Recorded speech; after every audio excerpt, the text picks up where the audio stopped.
A week of nightly temperatures below freezing means icy conditions are likely at the Cascades. The Cascades are a popular local spot for hiking and recreation. Members of the Virginia Tech faculty, YMCA volunteers, and graduate students gathered last Sunday for the YMCA's first free hike of the semester.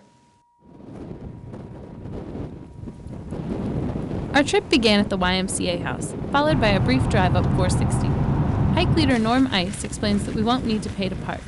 The YMCA has provided golden passports to cover the cost. Next, the group gathers while Norm maps the day's route. Here very shortly we'll cross over a bridge. Over the creek we'll come up on this side. You'll see an old sawmill boiler at this location right here. We'll then go up to the second bridge over the creek, and then we'll take this path up here. And eventually we'll be up in this area right here, which is where the Cascades is. As we cross the first bridge, Norm explains that this bridge was built to replace an old one washed away in a storm. Then they had to rebuild.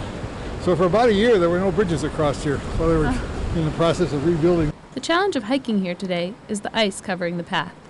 Slips and falls are frequent, and Norm assisted those who needed help.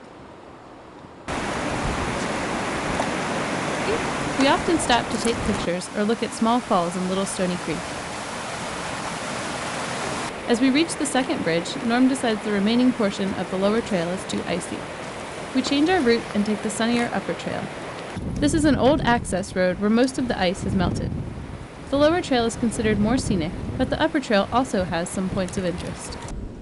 Norm told us about this site. This is Barney's Wall. There's another hiking trail you can follow all the way up here and hike all the way along the wall.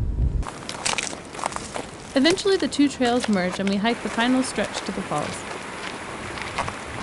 As we hoped, a first look at the 66-foot falls reveals that much of it is frozen, as is the pond below.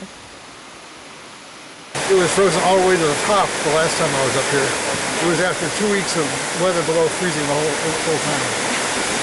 Icy steps prevent us from viewing the falls from the upper bridge. Finally, a quick descent down the upper trail completes the 4-mile loop.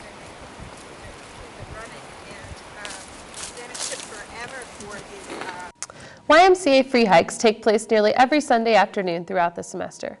Next week, a hike at Cedar Run is planned. For more information, visit www.vtymca.org/hikes.asp.